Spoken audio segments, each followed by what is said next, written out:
Hello guys, Team K ulit. Share ko lang sa inyo yung experience ko ngayon sa trabaho ko. So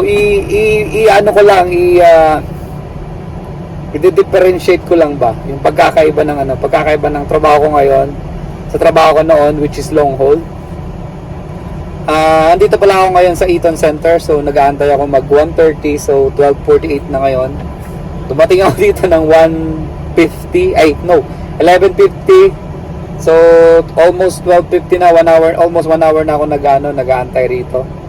Kasi bawal dito mag-deliver ng 11:30. So pwedeng mag-deliver pag 1:30. So antay talaga guys. So ngayon gusto kong mag-try, kaya lang hindi pwede, nakabantay sa akin yung gwardiya. So hindi talaga pwedeng mag-deliver. So antay na lang tayo, total bayad naman tayo per hour, so okay lang 'yon. Pakita ko sa inyo, ayun, na bawal mag-deliver siya. So ayan, pakita ko diyan, i-pop up ko diyan.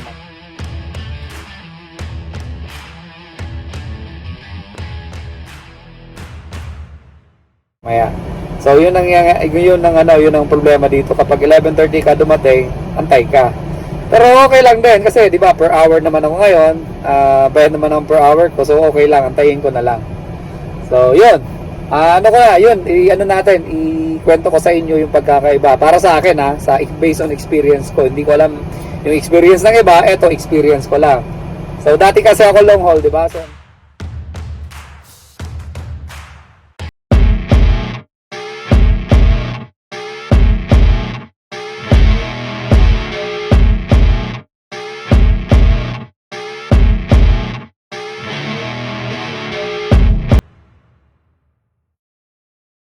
ginagawa ko lang noon, pin to pin lang kasi ako noon drop and hook lang ako noon. From Ontario to California, pick up lang kami magdadala kami ng loaded na trailer. Tapos pagdating ng California, baba lang namin yung trailer, tapos kuha kami ng panibagong trailer pabalik ulit ng Ontario. So ganun lang lagi yun, every week yun, laging ganun. So madali. So walang kapagod-pagod, hindi napapagod yung katawan mo, drive ka lang ng drive, walang buhat. Ang mangyayari lang, bababa ka lang, bubuksan mo lang yung likod sa long haul, bubuksan mo lang yung likod ng truck, and then backing na, tapos ganun lang kasimple. Ngayon i-drop mo yung trailer, ibababa mo yung landing gear, yun lang, ganun lang kasimple yung long haul. So ngayon dito sa bago kong trabaho, pagod talaga guys, as in pagod, as in pagod.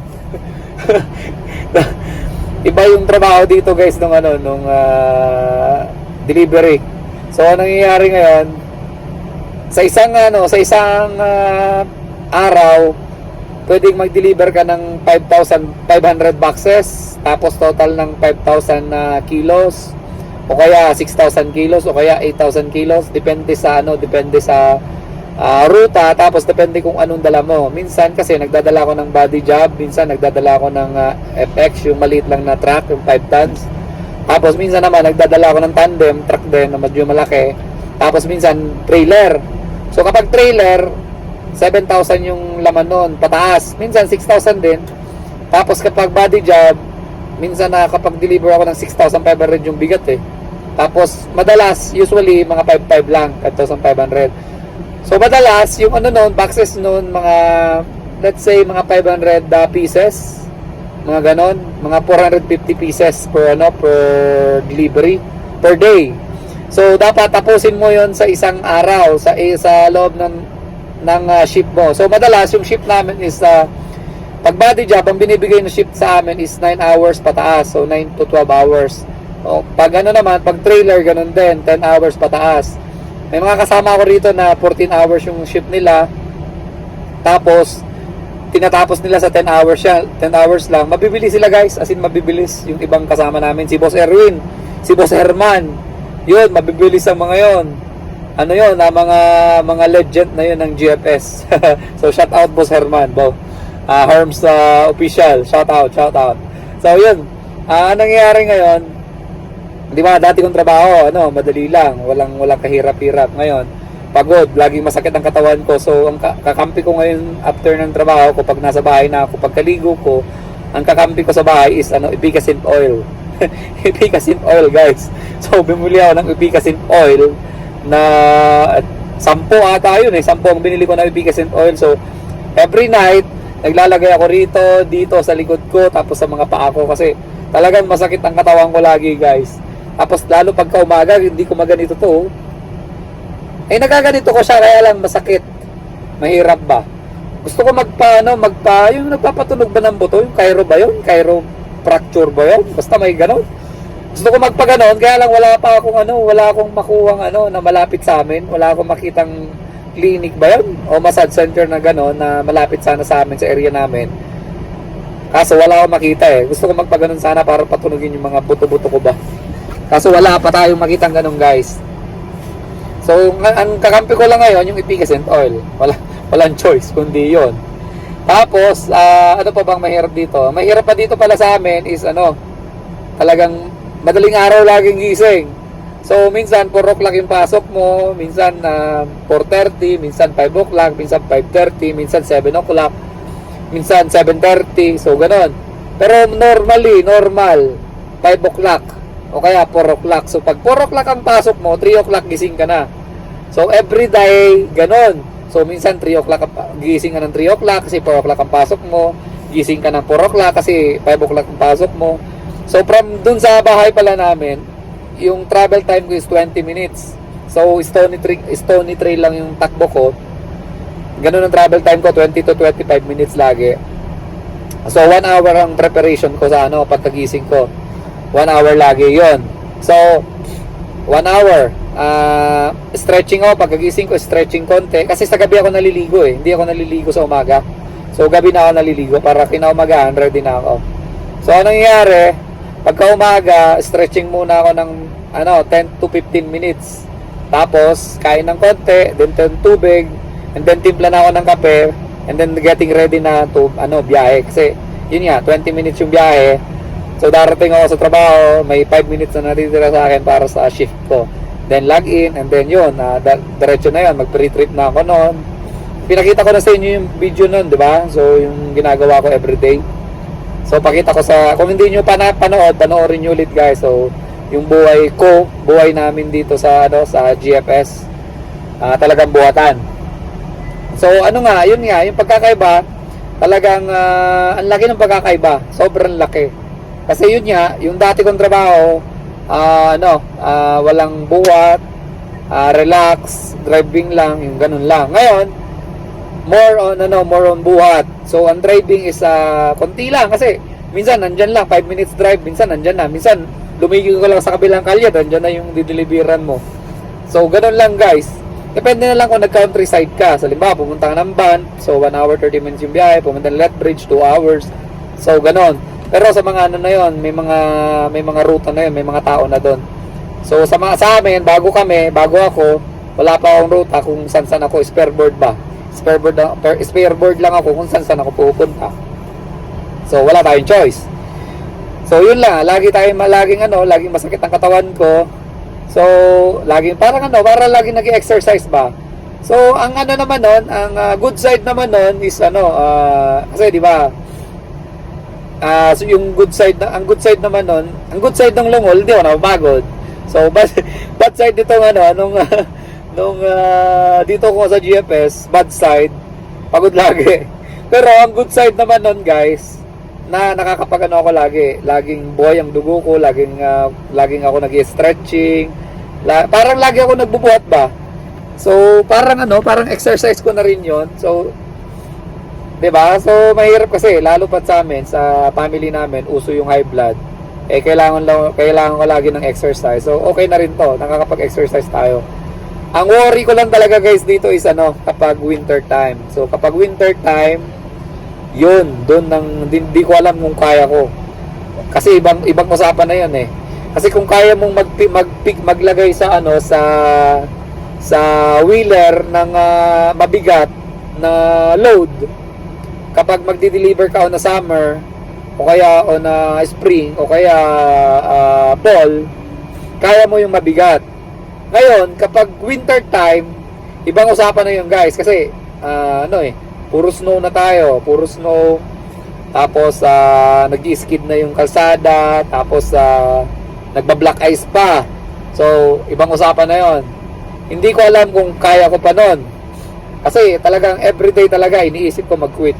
Honestly talaga. Honest to God. Everyday iniisip ko mag-quit. kaya lang iniisip ko na sabi ko na lang sa sarili ko na kung sila nga nakaya nila, bakit hindi ko kaya, di ba? So, yun na lang lagi iniisip ko. Saka ang pinaka-the best kasi sa trabaho ko na nakakauwi ako sa gabi. Yun ang pinaka-the best. Nakakauwi ako sa gabi, nakakasama ko yung family ko, yung asawa ko, yung dalawang anak ko, nalalaro ko. So, yun ang pinaka-maganda. Gawa ng yung long haul nga, hindi nga siya pagod. Ang downside naman nun, wala ka lagi sa family mo. So, every week lang, every Saturday, Sunday mo lang sila makakasama. So, ganun ang nangyayari. So, yung bunso ko nun, hindi sa akin close. Talagang pag kinukuha ko minsan umiiyak pa, ayaw niya sa akin, hindi kami close.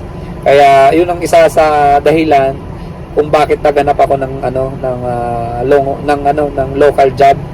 Kasi nga yung anak ko medyo napapalayo yung loob sa akin, yung bunso. Kaya sabi ko, mas maganda yata na dito muna ako, mag local job muna ako para mapalapit sa akin yung bunso ko. So yun nga, yung bunso ko ngayon malapit na sa akin. Minsan nga kapag naalis ako ng bahay, naiyak na, naghahabol na sa akin. So ayun, yun ang pinaka-the best sa trabaho ko, yung nakakauwi ako lagi sa family ko, na every night nakakasama ko sila, yung asawa ko, yung dalawang anak ko, kasama ko lagi. So nakakapasyal kami, pag maaga ako umuwi, nakakapasyal kami, nakakapag-bike kami sa labas. Lalo ngayon summertime, so nakakalabas kami, nakakabike yung dalawang bata. So yun ang maganda yun ang part na maganda sa trabaho ko. Yun ang hindi mababayaran yun. So kahit pa mas malaki yung sahod natin sa long haul, walang katapat na bayad yung saya na naidudulot ng family time, ng bonding time sa family. So yun ang maganda sa trabaho ko. Merong downside, meron ding good side. So yun nga, masakit lagi katawan natin, normal yun. Sabi nila, after 3 months mawawala daw. So 3 months ako, hindi pa rin nawala guys. Masakit pa rin talaga lagi katawan ko. Lalo dito sa likod ko, masakit talaga lagi guys. So oras ngayon is na pala guys, ayan 1 o'clock na. So 1 o'clock na, so 30 minutes na lang, pwede na tayo mag-deliver sa taas. So antay-antay pa ng konti. So sabi ko nga, mag-vlog muna ako ng konti habang nag-aantay ako ng oras. Tapos yun nga, may dalawang deliveran ako dito, yung tomato ripe sa A&W. So problema dito, elevator aakyat pa sa 4th floor. So yung elevator ginagamit lagi, so nabibehind ako na oras. Anong nangyari, okay lang din kung mabihind ako, di bayad pa rin naman ako sa oras, di ba? So wala tayong magagawa. So dito guys, yung may mga nagtatanong kasi kung magkano yung sahod. So yung iba, maganda yung sahod din naman dito, lalo pag overtime ka ng overtime. Yung pasok namin dito guys pala is 4 days lang. So 4 days na pasok, 3 days off. So pwede mong i-overtime yung 2 araw. Yung 4 days na yon, 10 hours per day kami. So minsan 12 hours, minsan 14 hours, minsan 15 hours. So depende sa ruta yon. So sabi ko nga, yung iba 14 hours tinatapos nila ng 10 hours yung trabaho nila. So kapag natapos mo yung guys ng 10 hours, yung 4 hours bayad ka pa rin ng 4 hours. Basta matapos ka na maaga, bayad pa rin yung oras ng whole hours mo. Bayad pa rin yon. Plus hindi ko alam kung magkano percent, pero meron pa silang percent kasi dito guys sa trabaho Meron silang tinatawag na ABP, tapos performance balance. So doon nagkakatalo ng sahod kasi pare-pareho ng after a year, pare-pareho na kami ng rate. Kaya lang nagkakatalo talaga doon sa performance balance saka sa ABP. Kasi yung iba overtime, pero talagang mahina sila doon sa ABP. Kasi may kasama ako si Boss Erwin, malakas kumita ng ABP. Tapos si Boss Manny, malaking kita, mas malaking kita ni Boss Manny. So shout out Boss Manny. So yun ano, doon talaga nagkakatalo sa ABP. Hindi ko pa kabisado, pero may napipicture out ko na rin kung paano. Pero hindi ko pa siya nakakuha. Gawa ng body job lang ako. Body job ako lagi. Madalas sa trailer talaga. Pag trailer ang dala mo, doon nakakakuha ng magandang ABP kasi mas mahaba yung oras. Tapos mahaba yung oras mo. Syempre, maaga ka matatapos, lalo kung kabisado mo na yung ruta. Yun ang maganda. Tapos dito pala sa trabaho ko, guys, ang problema rito kapag binigyan ka ng hindi mo kabisado yung ruta. So nagtatagal yung trabaho. Gawa ngayon. May isang binigay sa akin na ruta na bago. May isang store na bago. Hindi nila alam kung paano magdi-deliver. Tinawagan ko lahat ng kakilala ko na dito sa GFS. Tapos tinawagan ko supervisor. Hindi nila alam kung paano mag-deliver. So pumunta ako sa building, hanap dun sa building, hindi ko makita. So yun, naubos yung 40 minutes ko dun. Kakahanap lang. So behind na ako noon. Imbis na matapos sana ako ng maaga, hindi na dahil behind na ako. So ang maganda naman doon, kahit behind pa rin ako, di ba? Behind pa rin yung oras ko. Ngayon, behind na ako ng 2 hours. Dapat kasi 2 o'clock tapos na ako anong oras na? 1:30 nandito pa rin ako. May 4 pa ako na stop. So dalawa dito, after dito, dalawa ulit. So behind na ako ng 2 hours. Pero who cares? Bayad naman ako ng per hour ko So importante guys, matapos ko yung ruta ko, tapos safe ako. At makauwi ako sa bahay ng safe. Yun ang importante. Yun ang importante dito sa trabaho. So yun, sabi ng mga kasama ko nga rito, pagod ka nga, pero i-relax mo lang yung sarili mo, huwag kang ma-stress. Kasi minsan nakaka-stress guys Minsan kasi pag naghahanap lalo sa likod, pag naghahanap ka ng mga boxes, minsan yung box na number 1 nandun sa kabilang paleta. Minsan yung box na number 2 nandun ulit sa kabilang paleta. So, minsan hanap ka ng hanap, nasasayang oras mo, imbis na dapat nandun lang siya sa isang paleta, nandun pa siya sa isang paleta. So, makaka-stress yun. Kaya, anong nangyayari, relax na lang, isipin mo, ganun talaga, baka may pinagdadaanan lang yung yung nag-pick yung nag-pick ng load natin. So, ganun na lang, relax na lang. Huwag tayong may stress masyado sa trabaho kasi tatanda tayo lalo nun. Dapat, i-relax na lang natin sarili natin. So, kahit pagod tayo, look at tingnan na lang natin yung good side. No, 'di ba? Basta importante doon, guys, may trabaho tayo para pambayad ng bills and then nakakauwi ng safe sa family. 'Yun ang importante. So, sa lahat ng may trabaho dito sa sa Canada, love your job. 'Yun. So, mahalin natin ang trabaho natin kasi yun ang natin bread and water natin So, kahit pa mahirap, lahat naman ng trabaho mahirap Kaya lang, syempre, may mas mahirap talaga. Ito mahirap talaga ang trabaho namin. Pero, kaya nga nila, kaya na rin natin yun. So, yun muna. So, yun ang pagkakaiba, guys. Yung long haul ko, relax ako, hindi ako pagod. Ang downside nun, hindi ako nakakauwi ng every night. Hindi ko nakakasama family ko. Dito, everyday, pagod. Everyday, maaga lagi gising, puyat. Pero, nakakauwi maaga. Kung maaga matapos, kasama ko lagi family ko. So, yun ang pagkakaiba, guys. Kung may katanungan pa kayo, gusto mong malaman kung magkano yung rate namin, so PM nyo ako. O kaya, comment kayo dito. And then, mag-ask lang kayo kung may tanong kayo. So, yun muna. Salamat sa panonood. So, Team K family ulit. So, don't forget to like and subscribe and then pa-share na rin. So, salamat. Bye! So, ayan guys. Haggard na naman tayo ngayon. 4:30 na. So, ayan. Anong oras? Ayan, 4:30 na. Pumasok ako kanina ng 4 o'clock ng umaga. So, nagising ako syempre 3 o'clock. So, 13 hours na akong gising. May get. Then, yun. Ako dapat, supposed to be is 10 hours lang yung ruta ko. dahil nga nagantay ako dun sa sa Eton kasi bawal nga ng mag-deliver ng 11:30 after 11:30. So nagantay ako until 1:30. So 11:30, 12:30, 1:30 to so 2 hours na behind ako ng 2 hours. So after noon may 2 delivery ako dun sa Eton tapos may 2 delivery sa labas. So delay ako ng 2 hours. So okay lang. So bayad naman ako so walang problema. So yun, eto na ako sa bahay ngayon. At ito maganda weather, yung bata tulog pa rin. Tulog daw sabi ni Mrs.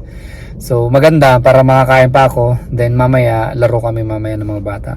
So yun ang maganda dito guys. So kahit pagod ako, kahit pagod ang katawan ko, pagod maghapon, medyo masakit ang katawan ko, pero nakikita ko yung mga bata nakakauwi-uwi ako. Yun ang maganda ron. So yun nga, walang katumbas yun kesa yun nga. 'Di ba? Malaki nga ang sahod natin sa long haul pero hindi naman tayo nakakauwi lagi. So ibang-iba pa rin kapag nakakauwi ka talaga. Walang katumbas na pera yung kaligayahan nun. So yun muna guys. Pakita ko sa inyo mamaya sila. Tingnan natin yung kwarto kung anong gawa nila. So let's go.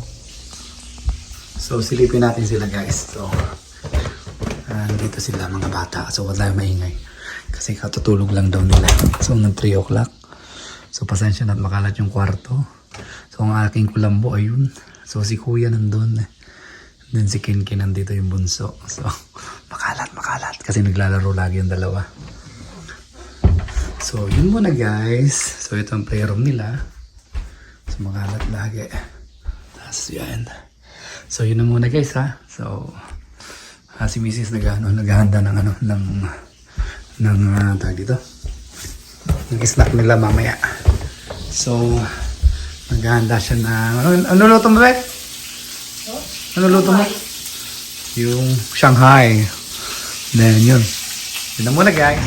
So, lumabas kami ngayon guys. So, ito yung sinasabi ko sa inyo na everyday nakakauwi tayo. So, nakakalabas kami ng mga bata. So, ayan ang dalawa. Say hi, Ken Ken! So, dito kami ngayon sa North Rails. Mag-grocery. So, tinayin sa saya-saya nila. So, yun. Kaya ito yung hindi matutumbusan ng pera. Ayan ang dalawa guys. Tuwan-tuwa na naman. So, ito lang nabili namin. So, nakasale kasi ngayon to dito. Oh. So, 188 siya ngayon. Magkano nga ito pag hindi nakasale? 299 ano? 299 siya. So, yan. Konti lang. Pandagdag lang sa namin. So, ayan. Uwi na rin kami. Magbabayad lang kami. Then uwi na. Ay! Why are you, Bobo? Bye-bye. Say bye-bye na. Bye-bye. Thanks for watching, guys. Say thanks for watching, guys. Watching, guys. Bye-bye. Bye-bye.